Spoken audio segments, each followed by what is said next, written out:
Olá, seja muito bem-vindo ao Alô Senado, programa interativo que liga você diretamente ao Senado Federal. Hoje é dia de Tema da Vez, o seu encontro mensal com os assuntos mais comentados na nossa central de relacionamento. E tem muito mais no Alô Senado. Quais são os direitos garantidos por lei aos portadores de síndrome de Down? O que pode ser feito para estimular os jovens a optar pela carreira de professor? De que forma os municípios do Brasil podem melhorar sua estrutura na educação, na saúde pública e nas opções de lazer?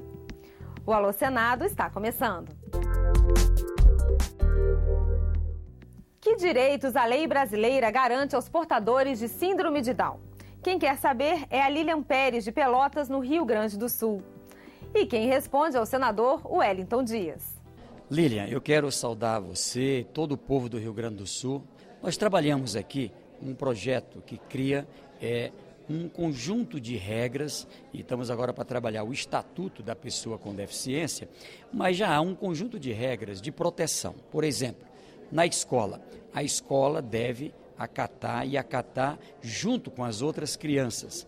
Ao mesmo tempo, na área relacionada à saúde, tem prioridade dentro de todo o sistema SUS.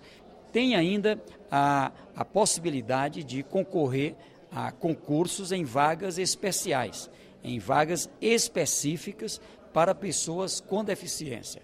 Eu destaco ainda na política de habitação. Na política de habitação, feita com recursos públicos, há necessidade da reserva de vagas para pessoas com deficiência diversas, inclusive com síndrome de Down. E no momento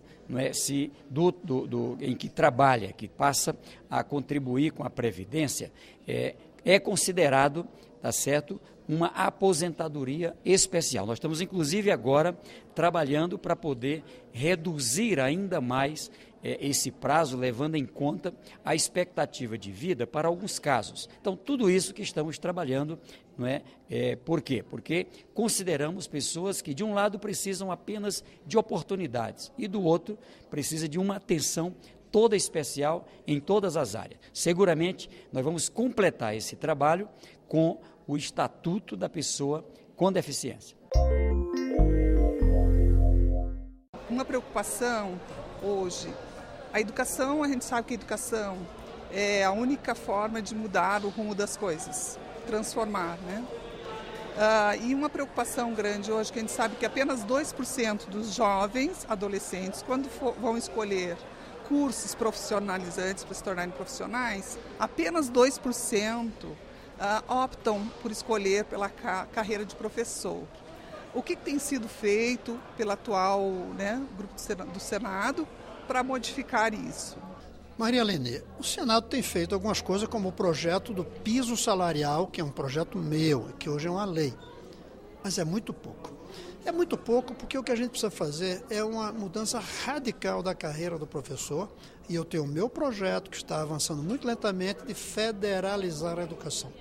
No dia que o professor for funcionário federal, com um salário digno, que eu calculo que deve ser R$9 mil, vocês vão ver como vai ter muita gente querendo ser professor. Aliás, até me preocupo. É capaz de começar a ter gente querendo ser professor pelo salário sem ter vocação.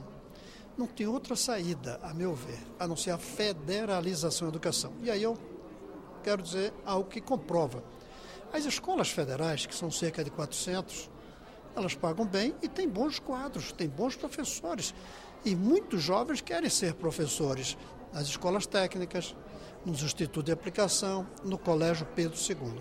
Para mim, federalizar a carreira do professor é a saída.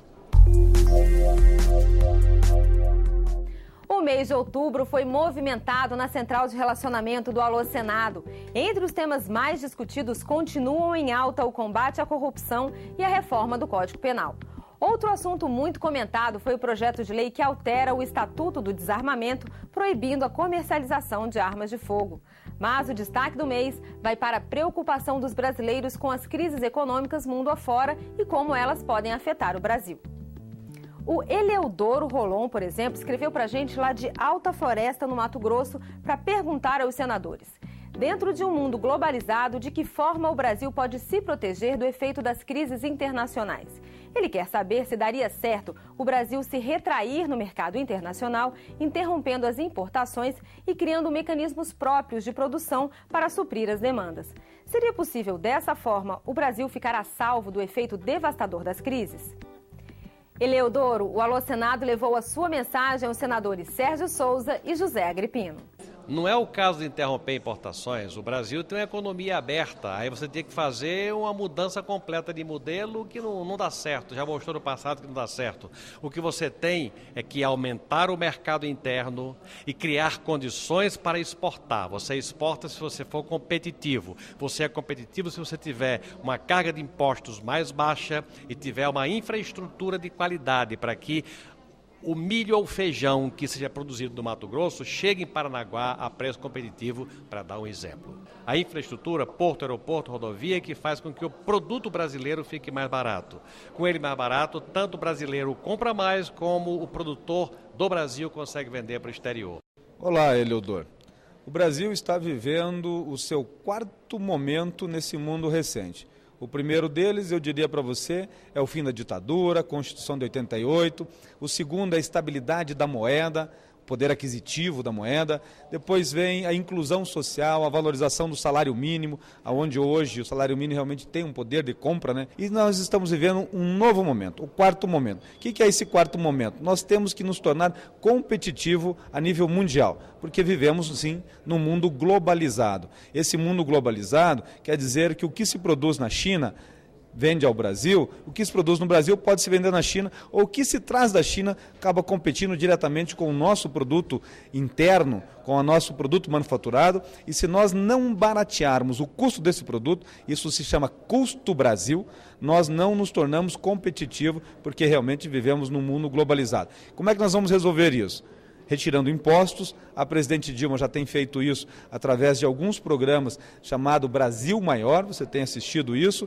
Nós vamos diminuir isso, diminuindo a burocracia, e nós vamos também diminuir o custo Brasil através dos modais de transportes, com uma eficiência na logística brasileira, tanto portuária, aeroportuária, rodoviária, hidroviária e também ferroviária, e aí vem aí alguns programas do governo federal pautando nisso. Se nós conseguirmos diminuir o custo Brasil, o nosso produto se tornará mais competitivo a nível mundial e vai gerar, com toda certeza, mais emprego e renda para o cidadão brasileiro. Lá de Camamu, na Bahia, o Alô Senado recebe mais uma mensagem do Valdir da Silva Rodrigues. Na opinião do Valdir, todos os municípios brasileiros deveriam ter em sua estrutura pública um hospital geral, um centro multiesportivo e uma universidade. No caso dos municípios pequenos, o acesso ao ensino superior seria garantido pelo transporte gratuito a universidades em cidades maiores. O Valdir acredita que dessa forma seria possível descentralizar os serviços públicos e diminuir a migração de brasileiros para os grandes centros. Ele pergunta se os senadores concordam com essa opinião e o que pode ser feito para que ela se torne uma realidade. Com a palavra, o senador Paulo Bauer. Eu quero dizer que essa questão levantada pelo Valdir é uma questão absolutamente pertinente para o momento que nós vivemos de desenvolvimento e de crescimento do país. Nós temos um grande problema no Brasil. Mais de 70% dos recursos públicos, dos impostos recolhidos em todo o país, vêm para Brasília e ficam concentrados na mão do governo federal. Os governos estaduais têm coisa de 20 e tantos % para administrar em todos os estados e os municípios pouco mais de 10%. No momento em que nós quisermos desenvolver o Brasil como um todo e fazer com que todas as regiões tenham todos os serviços públicos e tenham acesso a todas as oportunidades, nós precisamos fazer uma descentralização desses recursos públicos federais. Por isso, eu, como senador, sou muito simpático à ideia que o Valdir apresenta. Teríamos que ter em cada sede de região econômica, política, social e cultural do país, serviços muito adequados e modernos, tanto na área da saúde, como na área da educação, como na área do transporte de passageiros, porque assim nós faríamos o Brasil desenvolver-se como um todo.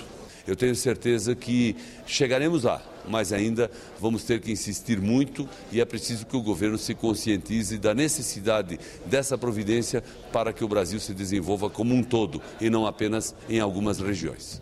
E o Alô Senado vai ficando por aqui. A gente volta com um novo programa na semana que vem e espera contar com a sua mensagem. Participe! Para mandar um arquivo de vídeo com a sua pergunta, fique ligado no nosso novo endereço eletrônico www.senado.leg.br/alôsenado. Clique em Envie seu vídeo no lado esquerdo da tela. Por telefone é só discar 0800 61 22 11. A ligação é gratuita. E para mandar a sua mensagem escrita pela internet, o endereço é www.senado.leg.br/tv. A gente se vê no próximo Alô Senado. Até lá!